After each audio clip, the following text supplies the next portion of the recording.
Have you ever looked at the life you built, career, routines, even your coping habits, and thought, this isn't me anymore? So who am I now? If that hits, you're not alone. I've done that identity pivot myself. I left teaching, rebuilt my life and work, and I'm here to share what actually helped me so that you can find your own way back to you. Welcome back to Becoming Unbound. I'm Carly Butler, and through this podcast, I help freedom minded humans shed old labels, calm their nervous system, and design a life that feels like them. Today, I'm joined by my friend Eddy Tony, entrepreneur, breathwork guide, and soon to be author of The Way In Is Through. Eddy's path has been a powerful blend of curiosity, contrast, and transformation. After a decade as a restaurateur and a nightclub owner, a major health and life crisis became his turning point. That experience led him into the world of wellness, breathwork, and spiritual healing, where he now helps others release stress, reconnect to their bodies, and rediscover inner balance through his private urban retreat here in Toronto. In this conversation, we explore identity after success, what happens when you build your life that looks full but your soul feels stuck, and how practices like breathwork, ecstatic dance, and stillness can help you come home to yourself again. My friends, you're going to want to stay till the end because you'll walk away with the one simple check in to hear your real inner voice, a gentle micro step that you can take today to get unstuck, and a grounded definition of freedom that gives you permission to rest without guilt and still move your life forward. My friends, I'm so excited for this conversation with Eddy Tony. Let's dive in.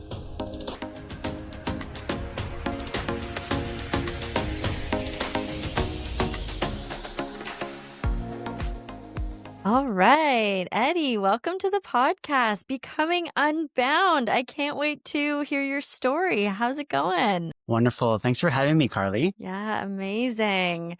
I am wanting to just jump right in today. So let's give the listeners maybe a little bit of insight as to how we know each other, and then we can dive right into your story of how you became unbound and what you're how you're navigating your unbound life now. The first time we connected was up north. It was for an othership retreat for the facilitators and some of the breathwork guides who were on the app. And this was even before othership was even launched. So we Yeah. were doing the photo shoot. We were recording content. I was a part of the opening marketing team, and a lot of my breathwork tracks and guidance is on the app as well. And then you and a friend were cooking all the healthy, delicious meals all weekend. That's the first time we connected. And then I feel like we just woven in and out throughout the years. You've come to some of my events that I host in my space here in Toronto at Ananda, other conscious events. And here we are today. And Yeah. And so for those of you who don't know, Othership is this amazing and it stemmed from the Toronto first location. It's a ice bath sauna spa experience. That's the way I know how to describe it. And then they also have an amazing breathwork app. So I'm just going to just a big plug for Othership right now, but their content is amazing. Their app is something that I literally use every single day, and some of your tracks are definitely favorited in there. And honestly, breathwork is for me one of those tools that really does help, even in those little micro moments of feeling bound up or stuck. Like, what a cool thing to have like an app on your phone that you can do breath work. I mean, I highly suggest going to one of your actual sessions in person, but having a breathwork app is, well, that was revolutionary. So I was so happy that I got to meet you in kind of the birth of that creation through Othership. So cool. So why don't you tell us a little bit about your story, how you got to the life that you're living now? How would you tell us that in 5 minutes? It's a big mm, ask, I know. Initial plug, if you want to know the full story in detail, my book, The Way In is Through, is coming out late fall, early winter, and I dive into all the stories and the pockets of how I got to where I am today. But Cole's notes for today, I used to own a restaurant, a Thai restaurant. I grew up in that industry. Multiple aunts owned restaurants, and I was doing every part of service from the waiter to line cook to busboy to a bit of management. And I took all those skills and decided to open my own restaurant. That became quite successful. Used the earnings and the profits to open a nightclub, purchased a building, and then I opened a gym. And then all that came crumbling after my brother passed, for a good reason as well, because I was digging myself into a hole I felt like I couldn't get out of. I felt like I was getting suffocated by work, wasn't taking care of myself mentally, emotionally. Physically, I was doing my absolute best. I had a personal trainer, tried to eat healthy. However, it was the mental stress and the emotional weight that really got to me, that affected my health. And the only outlet I had and that I knew was to party and to go out. And I was consuming a lot of recreational drugs and alcohol, and it served a great purpose because it was a great outlet. It was a lot of fun. I didn't have any regrets. However, when you compile the stress of work, late nights with the nightclub industry, and then you combine it with drugs and alcohol, lack of sleep, lack of self care, it does add up. And there was one early morning in Toronto. I was coming out of an after hours club, lost my keys, lost my coat. I was outside in the cold, stark winter. I had to call CAA to get back into my vehicle. And on that drive home, my entire life started to shift because I started to see myself going down this hole. And if I hit, actually, you know what? That was my rock bottom. I hit the rock bottom, and it was finally time to climb through it. So when I arrived home, that's when I started to make the big shifts. And it was not easy because it was an entire lifestyle transformation. And that meant selling off my businesses one at a time. And that's when I started to enroll into different courses to support my well being, knowing that eventually I would support others as well. Because even from a young age, going into my teens, opening my restaurant, my nightclub, I did it because during those periods of my life, that was what I was most passionate and interested in. And I didn't learn about ikigai. Ikigai means a vocation that you absolutely love, that pays you, that you feel like you're in flow state. Flow state means like you're so present with what you're doing, things come effortlessly. I was always in my ikigai. I'm not sure why. However, I always was. I did not love working under people. I tried that. I almost became an electrical apprentice, an electrician working for another company, but it never just felt right. I loved making my own decisions. I'm a very creative person, and I like to think outside of the box. And when I feel confined, it doesn't suit my nature. That's why I knew I had to go into entrepreneurship. And the best avenue was restaurant because that's the industry that I grew up in. It gave me that allowance to be creative with designing, with the recipes, with hiring people, and also with just growing and evolution. Because I feel like I've learned the most through my mistakes. I've made a lot of mistakes in all of my careers. However, I feel like I need to make those mistakes to feel that polarity and to know how to get out of it. And it's developed me into the person I am today, much more resilient. And there's a deep knowing that any hole I get into, I can climb out, I can get through it. And not only get through it, I'm going to have so much more embodied wisdom as well. So I that leads love. me to where I am today in this field. The the gym was actually like the doorway because the gym is physical. But then once you start to learn about the physical body, you start to realize that there's the emotional component that holds myself and my clients back from making progress, from healthy eating, and from losing weight. And then once you start to get to know more about your emotions, you get to know more about your essence and your spirit and who you are on a soul level. So there's a natural progression moving into the soul from the body through the mind, through the heart. Wow. Beautiful. That was a beautiful Cole's Notes. I commend you. I can't wait to read your book now, but like what a beautiful you just took us on a whole journey. That was amazing. So it sounds like you were kind of unbound not by birth, but like you knew that in your soul that like being an entrepreneur would be something that you would kind of have to do because you knew that much about yourself. And I think it's really interesting also how you were an entrepreneur and yet you still felt stuck in that. So I think that's a really cool message knowing that like you can be an entrepreneur and still be feeling bound up, stuck by work, stuck by a lifestyle. I can imagine the restaurant lifestyle.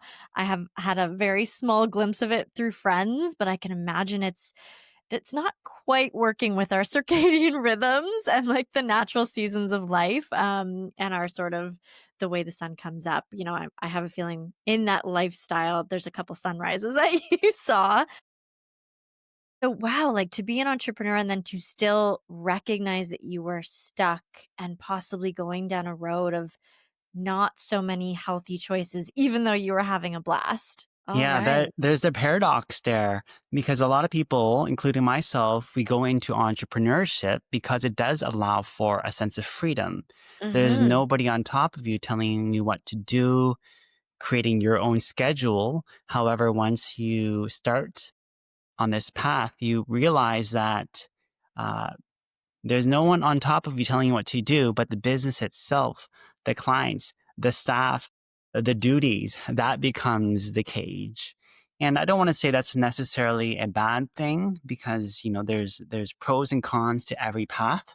Entrepreneurship is not for everybody because we're all made so differently. Some people actually really do appreciate going into work and following, duties and just doing their job and doing an excellent job. And some people like to lead and to create and be the visionary.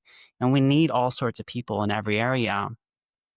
And when I first started, let's say the restaurant, it felt unbound. It felt Mm-hmm. infinite, like the world was my oyster. Once I started to get deeper into the business, with more responsibility, that's when I started to feel a bit trapped. And during that period, I knew that I had to step out from execution of the restaurant and start to lead and manage. However, my elders, my aunts, my grandma, my mother, they did not grow up in the industry like that. They were always executing. So there's a deep pressure for me to go into work and labor when I knew that I could grow this business so much more than what it was and have more of that freedom to be creative, to be the visionary, and to create the guidelines and the just the way how the restaurant would run and allow someone to take that over. However, I was bounded to my elders because they were older than me, and in my culture and Asian culture, we just do not argue back to our parents. If we do, there's uh, there's backlash. Even though I own the restaurant 100%, my mom was still my mom. Mm. So I had to stay in execution, and that's what really drove me into the ground. Especially when I added the nightclub on top of that. Of course, I did have a lot of support from my brother. He actually purchased in. My sister helped tremendously. My mom, and on the weekends, my dad would come and help. So everybody was very supportive. However, I wasn't able to step out and lead like how I wanted to. So I was really drowning in the execution and the day to day of the restaurant. And today, the restaurant has been passed down to my aunt and uncle, and that's exactly what they're doing. They are now leading. They franchise multiple locations. But I guess to summarize that, anyone who wants to go into entrepreneurship, eventually we have to step outside of the business from execution into leadership because there will be people who are really passionate about doing the day to day and doing even a better job than us. So if one has a calling to lead, to work on the business outside looking into the business, and that's a true calling to really follow that. That was one of my downfalls. I would not say regret because I don't regret anything I did because actually executing, I developed a lot of grit, a lot of discipline throughout the years, and that stayed with me even until today. So much that I am still executing quite a bit in this new location that I'm in with service because I do guide psychedelic journeys, breath work. I teach breath work training as well. And I'm very much a part of that right now. However, this new chapter that I'm stepping into is going to require me to be more of a leader and then training people to execute and lead under me. And it's not a hierarchy. It's just more so what I feel called to do and allowing people to do what they do best. And some people love to execute. That I do is, too. But yeah. so it's going to be really challenging not to micromanage. However, I know this is the path that I meant to step into.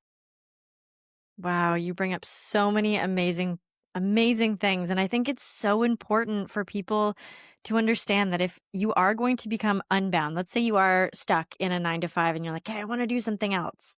It doesn't always have to mean entrepreneurship, right? Like there are so many wonderful people. And it's like, if you are going to hire someone onto your team, you want them to have entrepreneurial spirit, but maybe they are just best in a team that's already working. They don't maybe want to or have a desire to be in that leading, manifesting, visionary place. And there are just some people who are built for that. And I think that's a really important distinction. And to know that about yourself, I think you could probably do some quizzes or something online, but really get to know what your heart wants in this. Like, do you want to lead or do you want to execute? And maybe it's a combination of both. I think it's really smart that you were able to execute the full vision because I think you have to go through it. You have to do all of the stuff, everything that's in your business. It's like you have to have at some point taken on one of those roles in order to then step out of the execution role and move into leadership. And that's so smart because you know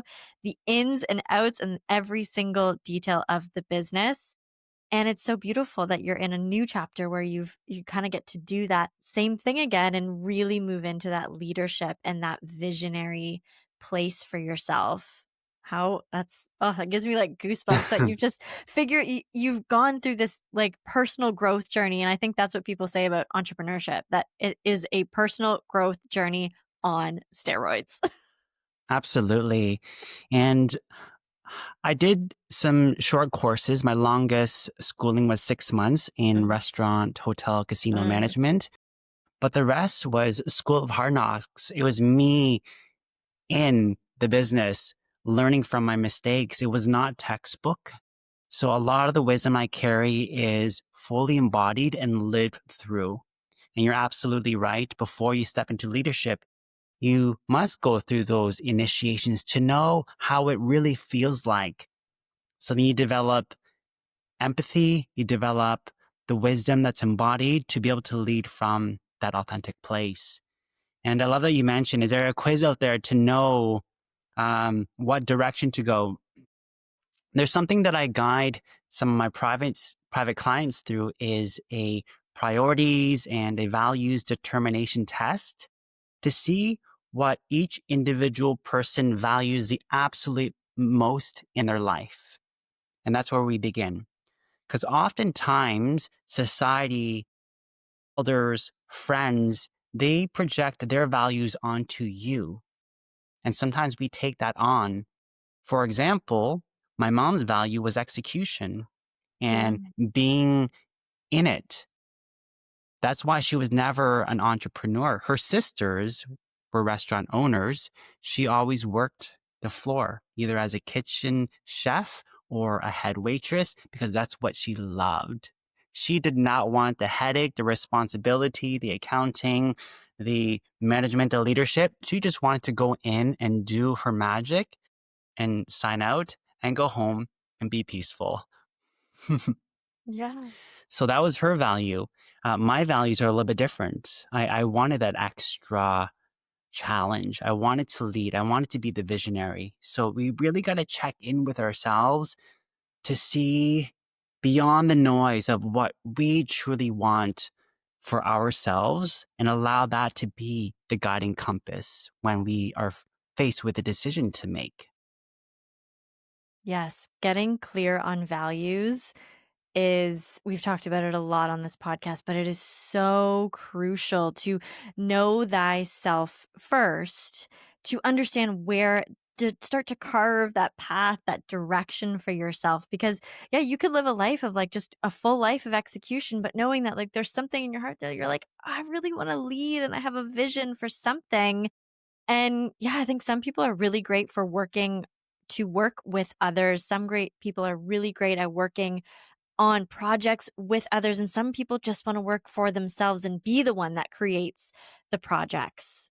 So I want to go back to that moment and that you discussed when and I think drugs and alcohol here are a thing when it comes to the stuckness or the boundness, and I don't want to skip over that part because I think so much of our society has become so we've been able to sort of deal with this stuckness and this boundness and just not knowing ourselves because we have these numbing agents. And I can know from personal experience, people on the podcast, like there are a lot of interesting tools, I'll call them that, tools in our world that we use to kind of like sidestep that awkward feeling or that feeling like that body sensation where you're like, oh, I'm anxious or I don't want to go to work or I know this relationship or this choice that I'm making isn't right. So, how did that play into your life and your stuckness? And maybe how did you get out of that? First thing, I do want to preface with recreational drugs, with pharmaceutical drugs, alternative Yeah. medicines. There's no right or wrong. There's no good or bad. It depends where you are in the polarity of that. Mm, For example, sometimes we do need Tylenol. However, if we overdo it, it can definitely wreak havoc on our digestive system. Recreational drugs, when we overdo it can wreak havoc on our system. It can become addictive. So I'll share my journey when I first was introduced to recreational drugs because I did not touch it for the longest time. I was a late bloomer. A lot of my friends were partying in their early 20s, and I was opening restaurants and a nightclub. And for the first few years, it was not partying and it was not drinking. It was building it out and then managing the spaces, managing the team, building the systems, getting everything into place.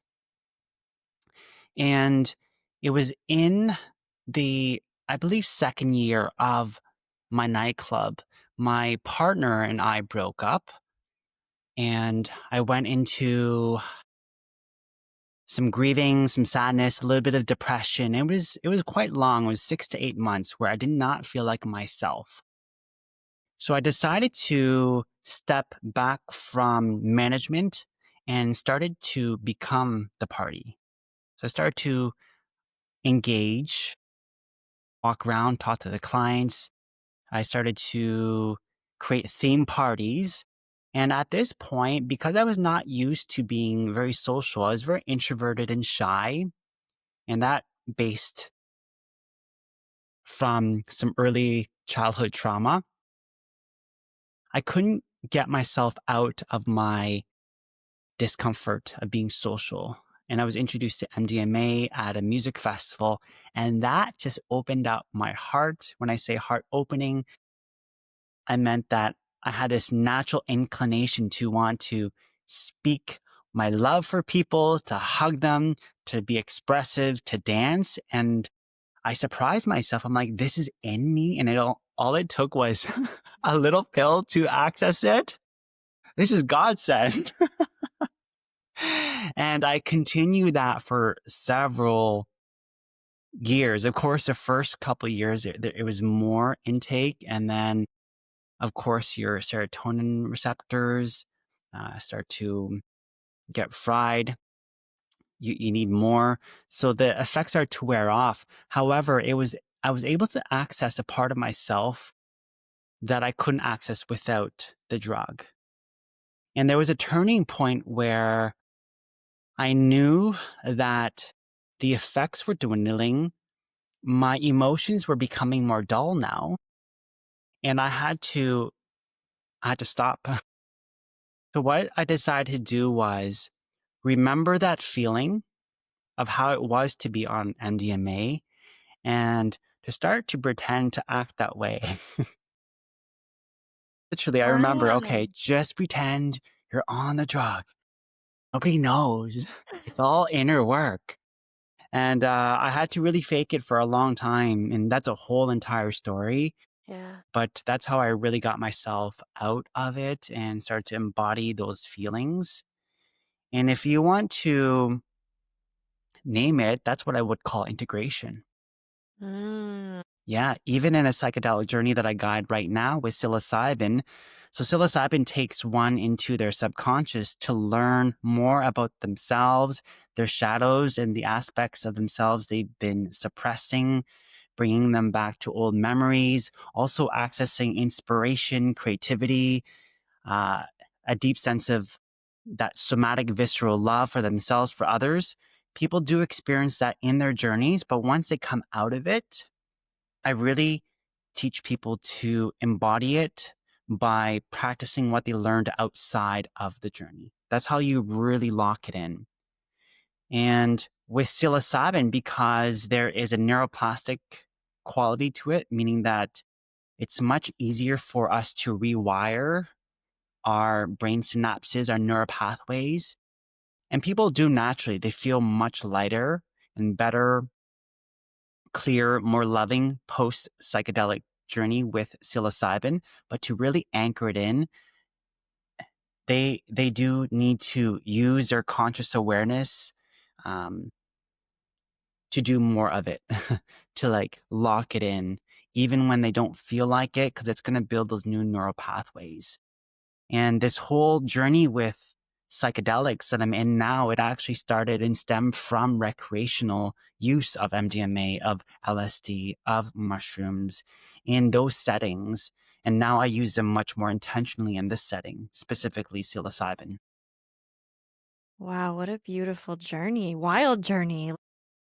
And I think, oh, what you said is so powerful is that, like, the fact that we could experience that in our brain, like that high emotion, that bliss state, and all it takes is a little pill. But just to know that that exists is really, really cool. And I think that is almost like, I'm not recommending anything here, but just to like understand that your brain is so much more capable than you think it is, and that we are capable of experiencing these bliss states. Like, it is in there, and however you get to that place, because I know for myself, I've experienced both on and off, and it's miraculous that our brain is there, or that we could get into like a softer side, more subconscious version of like the parts of us inside as we like dabble into psilocybin. Like, that's really incredible. And I think for me, like, yes, you could use it as a tool to numb. Yes, you could use it as a tool to kind of forget about the stuckness or the horrible job that you just resent going to, but could it be a tool to, like, understand the bigger, more blissful, more open, heart-opening spaces within yourself that could then take you to a place that's less stuck, or, like, stuck in low vibrational emotions or states. Like, that's incredible that you've been through this and now you use it in such an intentional way. So, is there any other practices? I know the answer to this, but other practices that you use, such as maybe your breath work that has helped you or others find a level of unstuckness? Besides psychedelics and psychoactives, which can be powerful tools, I love how you use the word tool. And Mhm. tools are meant to be used and they can be used in many ways. It's just how you use them, just like a knife. The other tools that I absolutely love, just as potent, if not more at times as well, is breath work, somatic breath work, specifically when we go really deep and it becomes very similar to a psychedelic journey, giving similar effects, yielding similar results, and also ecstatic dance. Mm. Ecstatic dance was the other tool that I dove into, and I got into that community knowing that I wanted to embody and be able to express myself and move without having to consume medicine and being in an environment where nobody was on MDMA and we were all looking like we were on MDMA. It slowly just gave me permission to let go because everyone else was doing it. Scientifically, that's called emotional contagion, mirror neurons. We're just mirroring each other. The more I did that in the beginning of my transition into dance without medicine was going to ecstatic dance, to day breaks. I did them all across Thailand, Bali, even in New York. It was an incredible period of my life, which was very liberating to feel that ecstatic bliss just from pure movement and expression. And the key component was giving myself permission. Because when you move in that way and you feel it, you not reduce, you induce and release serotonin. That's the feel good hormone. The oxytocin. That's like the touch hormone. These are uh, the, the neurochemicals they call it that gets released when we take MDMA. This is all happening when you do ecstatic dance. Also with breath work as well, we can get into those states quite easily. With psilocybin, what happens is your amygdala, this is your fear response, your fight or flight response, softens. So it allows you to touch the deeper parts of yourself, which you have protected. Breathwork does the exact same thing. It lowers the thresholds of the fear response. It calms the default way of thinking, our regular way of thinking, allowing you closer access to some of your wounds, your traumas, things that have not been processed. And all it takes is that awareness just to touch that space. And then there's a natural balancing that happens. And that's done through breath work and it's a very specific way. And the key thing with that is to be able to feel safe because upregulated breath work takes you into a stressful state. However, if you are held with care and you know that consciously, and you signal that to the subconscious, and there's space holders, we're able to go deeper into those softer wounds into those wounds to bring some softness into it. Beautiful. So many amazing tools.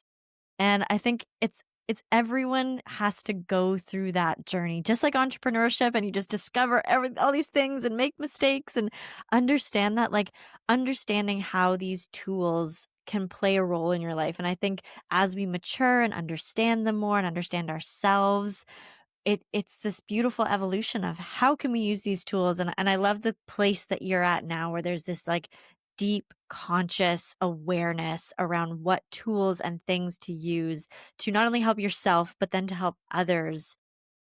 I love what you said, like the softening in of just understanding yourself a little bit more from those places and the walls that we build up when we're like, no, you can't come in here. um and to see that break down a little bit is a beautiful space, and to be somewhere safe where you can feel that. That's really beautiful.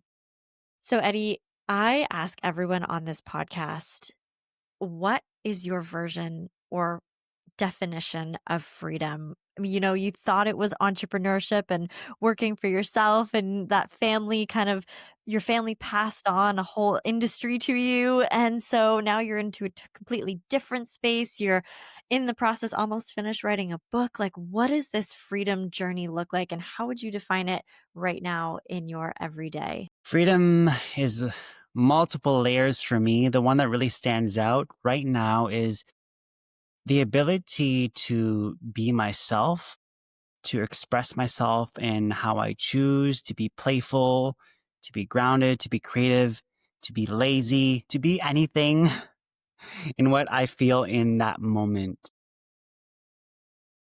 Because I don't have my parents, like in the past, telling me what to do, telling me how to behave, sometimes I still have those voices Mhm. in my head and I do recognize them. The biggest one right now that I grapple with freedom is giving myself permission to rest and be lazy and have a brain fart because it's still ingrained in me from the past that there is no time for that. Because my parents were immigrants, worked very hard, did not waste any time.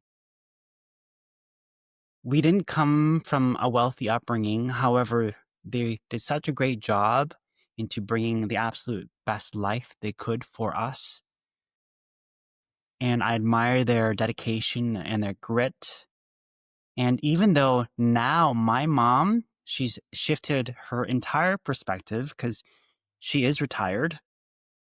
She still works, but she's retired. It keeps her busy. She Yeah. loves to do it. She has a lot of energy. But every time I'm on a call with her, she's now telling me, Eddie, you don't have to work so hard anymore. It makes me want to cry. So it's not even her voice today. It's the old voice that was imprinted in me while I was a child, a teenager, that I had to work extra hard, no days off, no rest, full execution. That's still in me because that's when we are sponges. That's when our neural pathways are being developed. So I still grapple with that, giving myself the allowance and the freedom to just be is sometimes challenging and I do well. However, that's what I'm working towards now. Another layer of freedom is inner peace and having space within my psyche, my mind. When I was in entrepreneurship, running several businesses, I did not have that luxury. There was always something moving in my mind. Couldn't stop it. Nowadays, because I'm a one person show, I don't have employees, I don't have a lease to pay. It's a much simpler life. You know, I write my book when I want to write my book. I have my client when they're gone. It's complete. The energy's um, closed off and there's a boundary. And I have a lot of inner space and freedom just to think and feel and be creative and enjoy the present moment, enjoy my friends, conversations. I really love the freedom that I have now within myself. There's a part of me that really wants to go back into business because to make a bigger impact, to build a stronger community, and to create jobs and positions for people who might not be able to create for themselves. They need that structure. I have those capabilities, but there is a fear in me that I'm going to lose this inner peace, this mental freedom that I currently have. So that's the inner conflict that I battle with currently. When I say battle, it's not a strong battle, but I think about it quite a bit because I do want to step back into leadership and leading and visionary. I do want to open a business beyond what I'm doing to create bigger impact. So I'm playing with that idea right now. How much freedom do I want to give up? Or maybe it's a whole different perspective that I have not seen yet. Maybe it's not giving up freedom. Maybe it's giving, a position where someone just takes care of that role completely and I have to learn to let go and let be and surrender. So I'm in a self-discovery process right now and it's quite profound. I love where I'm at. Sometimes it comes with a bit of mental stress, but it's good stress. It's chosen stress. I love that. So many layers to freedom. And yeah, it does seem like that inner peace that you've created, it feels like you've gone through like the heavy work of the entrepreneur in the first couple years of business. You are now learning what it feels like to give yourself permission slips to be lazy, or it's not even lazy. It's like just pure rest. And then now you've carved out this space for yourself and you're like, but I'm so peaceful. What if I, take on these other things that just, as an entrepreneur, there are going to be more fires. There's going to be things to put out throughout the day. And like, what are you willing to do? And that just takes me back to seasons. Like maybe right now your season is just a little bit of inner peace, and there'll be another season coming up where there will be a little bit more like fuel in there and to ignite that entrepreneurial visionary leader again. And I think that's beautiful that you're just surrendering to knowing that like you are in a self-discovery place. There's definitely a lot coming. This book Yeah. feels like a baby. Once it's birth, it's boss. And I'm going to be the parent and tend to it and give it whatever it needs. That could mean more podcasts, more Yeah. interviews. That could mean a book tour. I'm not even sure. But there's a part of me that's preparing myself. And I feel like that's why the rest and the rejuvenation and even for myself, I want to own and see the benefits and the positives in being lazy because sometimes I don't even want to go out. I don't want to talk to my friends. I don't want to work. I just want to do nothing. Just lay on my beautiful couch. I bought an expensive couch and in the past I rarely was able to just lay on it and do nothing and be lazy. And recently, I'm like, you bought this couch for a reason. Go lay and sprawl and be a little bit lazy for a few hours. It's a beautiful couch. I have sat on it and I would say, yes, Eddie, go after this, go lie down. And if anyone has been in your space, they know that this couch, it's legendary. You can tell you invested in it, and maybe it's time for, I could probably tell you invested in it for the space and the people that you would share that with, but maybe all along it was just a gift for yourself. Yes, yes, just to use it to its fullest Yeah. capacity Yes. and to rest. Lounging. I see that in your future. Amazing, Eddie. Well, this has been quite a journey from start to finish. And I just wondered, is there for someone, or maybe another version of yourself, that is feeling stuck, that is feeling like, oh, they have just gotten themselves in quite a pickle. They're feeling either the heaviness of entrepreneurship, or they are feeling like they're in some pattern or job or relationship that they just don't know where to go to next, but they know something has to change. What's one of those tiny baby steps that they could take towards carving that new path for themselves?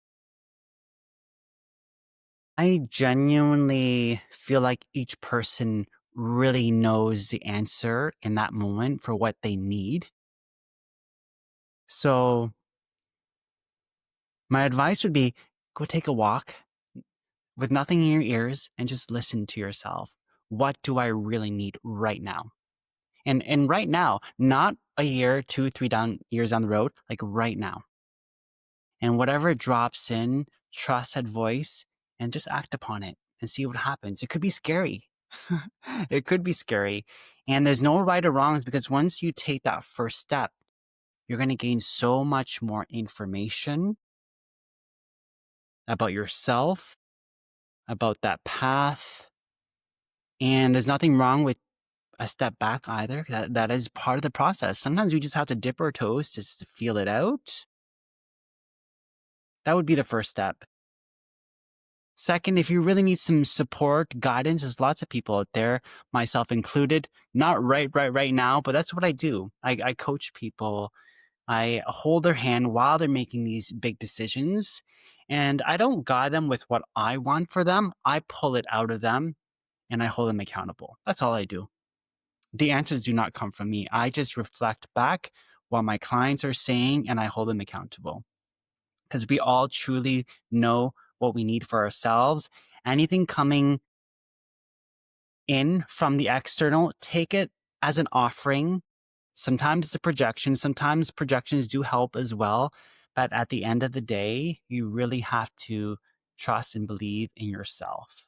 And I want to give a really good example of that Mhm. Yeah. that hit me hard. So I recently did a book cover poll. First, I introduced my book cover just to a small group of people who know me very well. And there was one cover that got a lot of high ratings. And then as I opened it up to a larger group, there's a second book cover that started to catch up. And then I opened it up to an even bigger group, over 150 people. All the book covers started to line up to even out. So every person is very different, has their own unique perspective, projections, preferences. And as each book climbed the ladder or started to even out, my perception also just shifted and changed based off of the polling as well. And what I learned was if I chose any of these covers, it would be the correct cover because the people who will resonate and respond to it right now, that's who it's meant to serve. 2, 3, 4, 5 years down the road, that cover may start to resonate with the other half of people who did not respond to it because they start to shift themselves from within to match, not to match a book, to come to the book where it's finally resonating, and that's not under my control. So although I got great feedback from the polling, the big lesson was it didn't even matter which design I chose, whatever feels true to me right now. And what feels true to me right now, that's the correct one. It's going to serve the right people. And then years down the road, it's going to serve the other people who will come across it if it's meant to be. And if it's not my book, it'll be another book just to really trust. Oh, after the polling closed, I took my top one and then I started to revise it with my designer, and no one has seen it besides my book editor, coach. And I'm going to leave it that way because I don't want to be swayed. So this book cover that will be launched and released, there's going to be a big reveal. No one has seen it. And it's truly what I genuinely wanted to birth in this moment right now. I love that. What a phenomenal example of how there is no more right path than the path that you are on right now. Like yes, you can make mistakes, but it's like they're not mistakes because you were meant to learn them and that was the right path for you to go down and to make that mistake or to learn from that lesson. And oh gosh, yeah. I think that's so key that like everything that you need to know is already inside and it's okay if you need someone to hold your hand through that. Yes, Yeah. And because, yeah, trusting yourself, we've been taught kind of not to trust ourselves and to outsource everything and to use different tools to numb this or numb that or succumb to the pressures around us. So, trusting that inner voice is hard and it's scary. And it's okay if you need somebody or community or friends or coaches or therapists or healers or energy workers, like whoever it is, hold their hand and they'll be there for you. And it was always inside of you. That's a beautiful message, Eddie. absolutely right. Yeah. So the book is coming out fall-ish. Where can people find you in the meantime? Socials, if anyone wants to connect with you and hear more about your story, where can they find you? My website, www.eddytony.com, EDDYTONY, has all my information. And then my Instagram handle is also Eddy Tony. Beautiful. Amazing. Well, thank you so much for being here, Eddie. I feel like our listeners just took away and like so much. And I think they're probably going to go hopefully for a little walk right now and tune into what is really going on inside. Amazing. Thank you so much for having me. This has been a lovely conversation. Yeah. So fun. Thank you so much, Eddie. And friends, thanks so much for tuning in. If you liked this episode, if it lit a fire underneath you, or you just feel like someone else might resonate with this conversation, send it over to them, like, subscribe, share it with your community, and hopefully we will help others be more inspired to live a life unbound. All right, friends, we will see you on the next episode.